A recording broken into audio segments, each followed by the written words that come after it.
Okay, it's working, I think. So,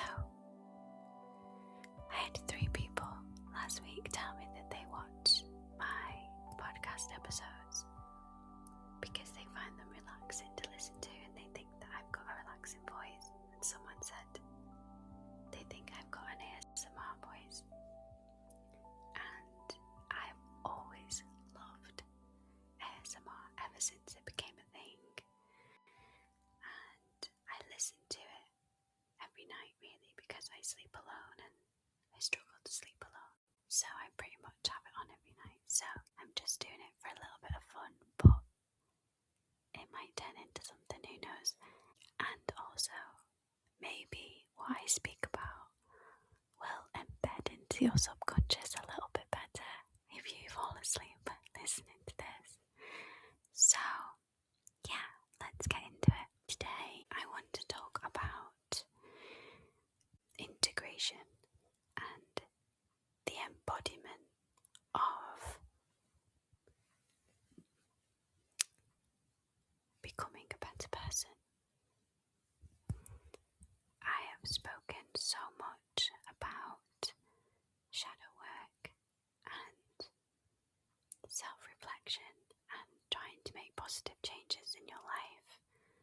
Whether you're spiritual or not, that doesn't matter. But I think there's a sticking point, a really common sticking point for people, myself included, which is you can have all of these aha moments and you can journal about all of these aspects of self and discover so much about your identity and behaviours that you'd want to change, or character traits that you want to improve upon, or shifts that you want to make within your life. And you can recognise flaws, and you can recognise shadows, and you can recognise areas of improvement. But when it comes to actually putting those in place and integrating them into your life, I think that's where people struggle, or at least that's where a lot of people struggle that I've spoken to. When people have come to me for advice or chatting about spirituality, and I have a friend who is really passionate about this, and she says it's all well and good being spiritual and having that identity, that physical identity of spirituality. You know, you can wear all the hippie clothes that you want, and you can have all the bangles, and you can do all of these cool things with your hair, and you can have this way of life and this lifestyle that's spiritual. But when it actually comes to being spiritually centered and embodying that in your actual persona, they're 2 different things. You could get a person who claims to be spiritual, you could get a person who claims to be religious, you could get a person who claims to be a good person, but if their actions aren't showing you that, or if their actions aren't embodying that, then it's just surface level. And that doesn't mean to say that you're a bad person if you don't embody everything you've discovered straight away. Because I want to make it clear here, integrating your light bulb moments and your shadow work discoveries about yourself is really, really hard to do. And something that I've learned on my journey is that only when you have these discoveries and these epiphanies about yourself, and these moments that just click and make you realise, oh my gosh, that's why I do that, because of that, or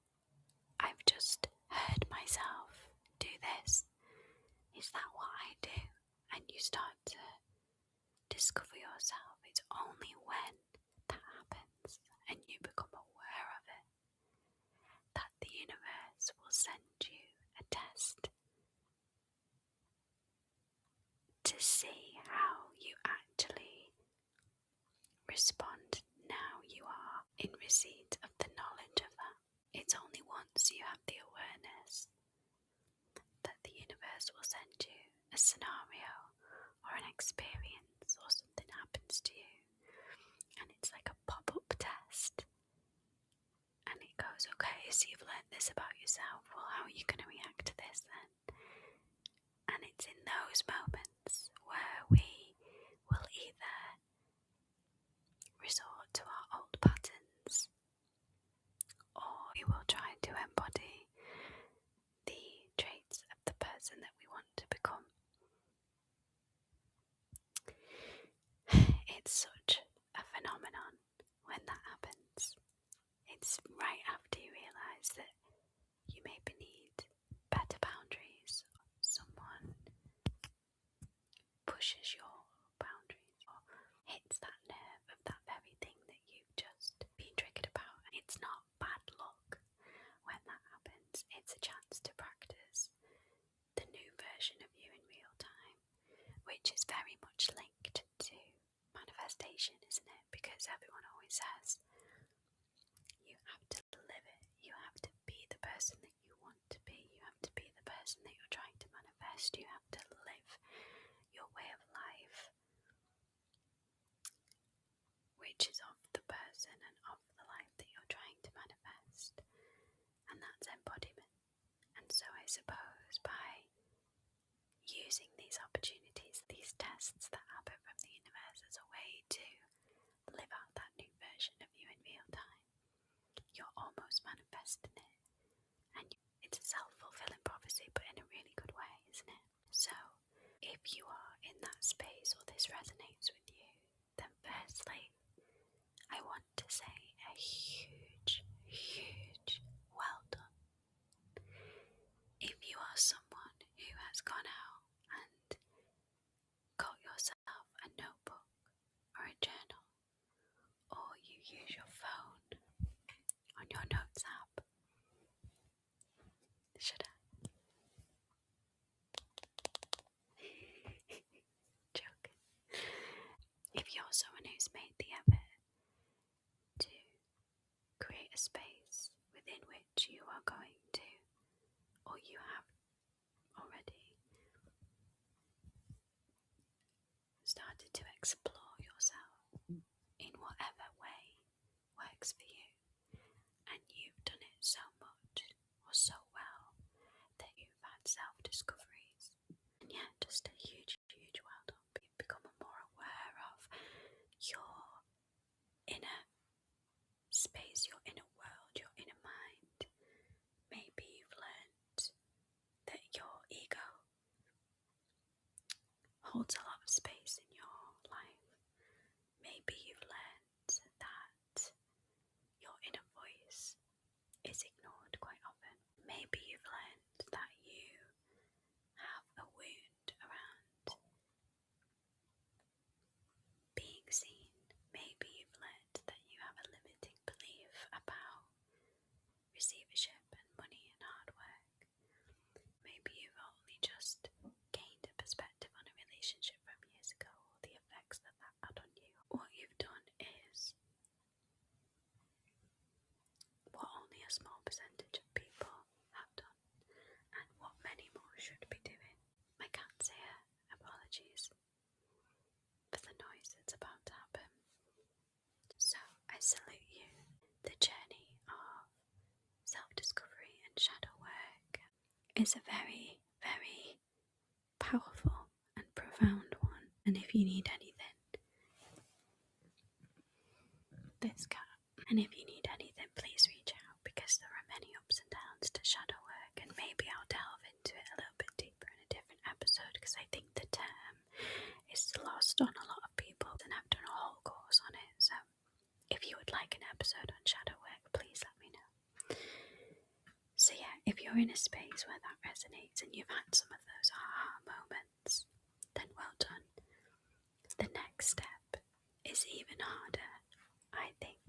personally, because it's all well and good knowing something, but then what you do with that information is a whole other story.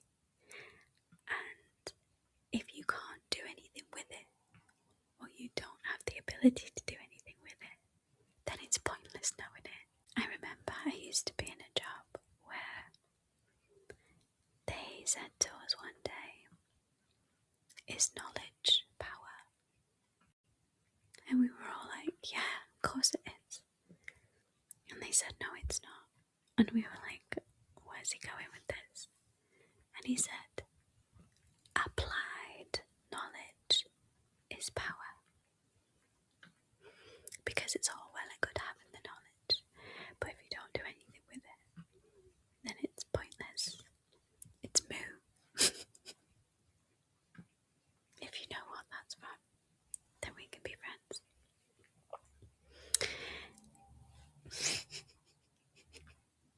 Sorry, it's so funny. So you're in a space where you've learned all this stuff, and then you've had a pop-up book quiz come through from the universe, probably because it happens so soon after. The best thing to do in this moment is have like super hypervigilant awareness on. You have this turned on because it's going to be in the forefront of your mind, because usually when you have an epiphany about yourself or an aha moment, it's quite revealing, isn't it? It's quite powerful. So hopefully it will be at the forefront of that frontal lobe. And if you can realize that the quiz, the test that has happened, is in direct correlation with what you've just learned about yourself, if you can make that connection quite early on, then you have the power to pause. Pausing is the power here, because it's timing. Timing is everything, right? So I would give yourself something that I call a 5-second gap. When you come into contact with whatever this quiz is, it could be that you've just realised you don't have any boundaries for yourself, and then someone asks something of you that is outside of what you would want to do. Instead of reacting to it or getting annoyed about it or being emotionally reactive or kicking off to your best friend about it, if you can acknowledge, "Oh, hold on a minute, this is because I just learned about boundaries, so I'm going to give myself just a 5-second gap, a tiny little window between a trigger and your reaction." Then it allows you to pause and decide, am I going to act like the old me? I've just realised my cat is literally knocking this camera up and down while he's cleaning himself.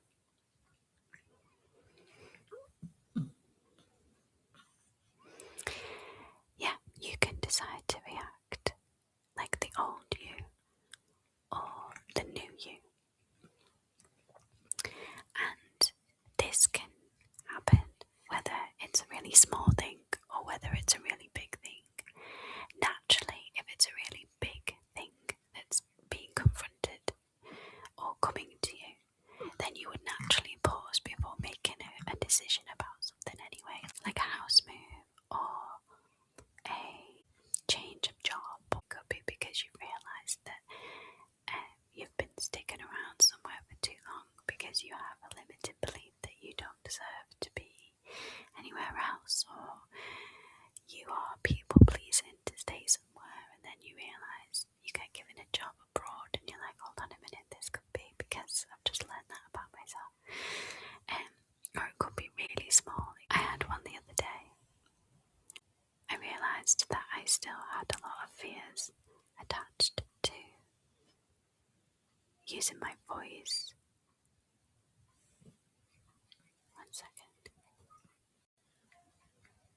One second. I can hear something. What's that, Wilbur? I hate living on my own. Yeah, I realised that I still had fears around wanting to keep peace and not standing up for myself in situations because I wanted to keep peace. And I had a situation where I was challenged to stand up for myself and what I thought was right. And I did. And I had the 5-second gap between the trigger and the decision and my reaction. And I just sat with myself and I calmed myself down and I said, Lucy, you're living in fear by wanting to respond this way. Also, you want to embody Christ consciousness. So there's a balance here between, what would Jesus do? But also, what would the old you do? And finding a balance between that was my challenge, and one that I think I overcame. And then once you do it, you feel like you've literally broken a cycle, and it's really, really rewarding. When you can catch yourself in that moment and pause and realise that it's an opportunity. Every situation that's given to you, every experience that is presented to you is an opportunity for you to have whatever reaction or response that you want, and you can choose how to respond to it. You can choose how to integrate the things that you've learned about yourself and be a better version of you, basically. But embodying the shadow work, I think it needs to be acknowledged here that it is quite exhausting. It is hard. It's not just changing a habit, which is hard in itself to do. Putting habits in place is hard. Unlearning habits is hard. But you're also rewiring your whole nervous system as well. It's teaching your nervous system that it doesn't need to respond that way. So it's okay to be tired and give yourself grace, which I always say, because unlearning and learning, when it comes to conditioning and shadow work and everything we thought we knew to be true, to try and break free of that conditioning and that programming is really, really hard, because you've known it your whole life and it's taken you till now to discover it. So give yourself grace if it takes you, a little bit longer to embody it. You done? You done? Something else here that I want to mention is a bit of a hindsight ritual.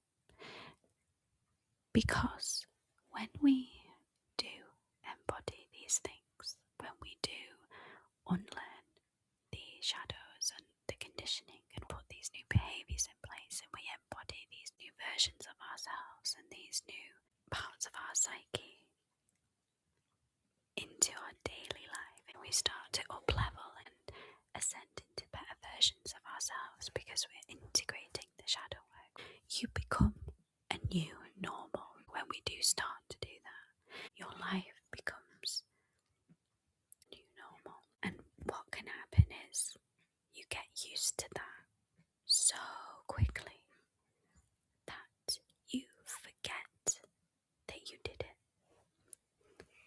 You forget how far you've come sometimes, because it just becomes a part of you so quickly. You forget that there was once a version of you that didn't do that or didn't have that, or there was a version of you that wanted to be who you are today. And so I like to think of it as like reverse shadow work. Instead of trying to look for the things that are the hidden aspects of our psyche, the suppressed parts of our psyche, the parts of us that we are maybe ashamed of, wounds, negative behaviours, the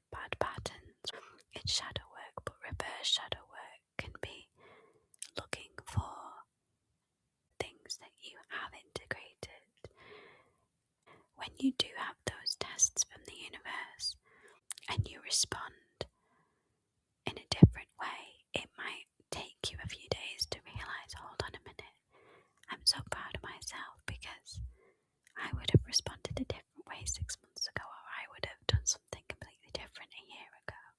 Really, really celebrate those moments because they are the milestone moments that help you to solidify how far you've come and be proud of the journey. And it's also proof that it works and that you are ascending.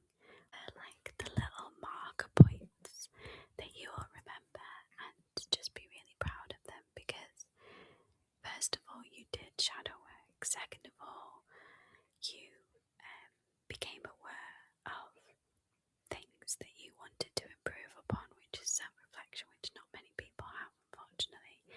Then you caught yourself in a moment or in a test. You paused, you reacted differently, more positively, you embodied the version of yourself that you wanted to become, and then you did that so well that it became normal. And so now look back and think, wow, I'm so proud of myself, and then it just becomes this addiction. And just be careful with it because I'm definitely a shadow work addict, and I've had to really try and take a step back and say, no, you know what? It's all well and good trying to find these parts of myself that I want to improve upon, but just integrating it into life is the beauty of it. Because like I said before, applied knowledge is power, and living out your best, most authentic self that has gone through it and that has faced everything within their psyche and faces new challenges in a different way. It's life, isn't it? It could be something like looking back at a comment that, would have ruined your day had it been last year. But today you just thought, oh, that's annoying, and moved on. That's growth. Catching yourself in a moment. You're doing better than you think you are, basically. I just want to make it clear that you are doing so much better than you think you are, and that's the point of this episode that I wanted to get across. This is how you can prove it to yourself how good you are doing and how much you are improving. When you look back on your own journey, just think what have been some of the tests that I've passed recently that maybe 2 years ago I probably would have failed. I've had so many of them this year, a lot to do with self-love and put myself first and honouring what's right for me, even if it's hard. You find sometimes you get a load of tests around relationships as well, because that's where a lot of growth happens. That's where a lot of our limiting beliefs come from. My cat's snoring, listen.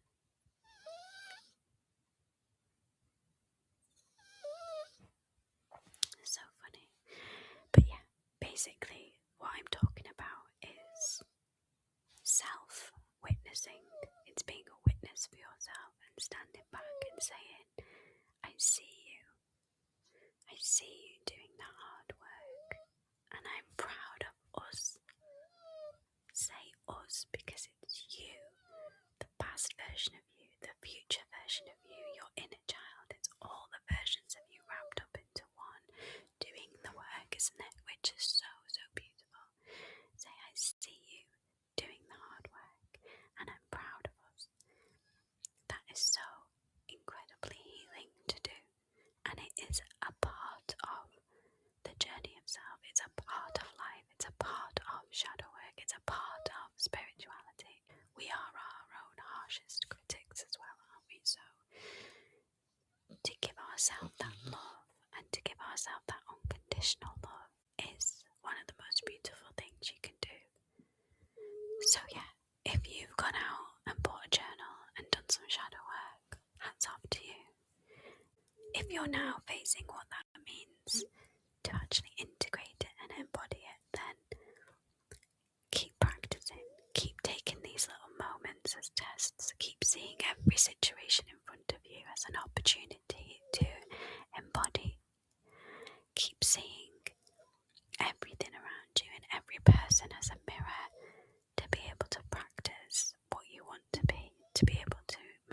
manifest and embody the version of you that has these traits that are more positive, that has these better behaviors, these better boundaries, that doesn't have these limiting beliefs anymore, that is shifting and breaking through all of these limitations that have been placed upon us from our conditioning. The real you is like cracking through them and coming out the other side, and all of life's experiences and opportunities and happenstances and tests are all just opportunities for growth and embodiment, and putting everything you've said to the test and everything you found out to the test. So let's turn all those aha moments into I am moments. I am this. And journal I am all of the things that you want to become. So, to summarize, aha equals I am. The 5-second gap. Reverse shadow work. Pride is a spiritual practice. You are self-witnessing and honouring all of the versions of you. You're giving yourself unconditional love. And give yourself a victory lap. You're doing better than you think you are. And if you're interested to know whether you've done any of this, like I said, just look back at your own journey and go through some of the more recent challenges that you faced and think about what an old version of you might have done compared to a new version of you, and try to remember how far you've come. Yeah, I think that's it for today, guys. Give yourself grace. Embodying is one of the hardest things to do. Please let me know if you would like an episode on shadow work, and let me know how this whole ASMR thing panned out. I completely forgot I was doing it. I'm gonna edit it now and see how it sounds. So I apologise if it's rubbish. It's my very first one. And I apologise for my cat. My gosh. But yeah, I love you all. Thank you for being here, and I'll see you on the next one.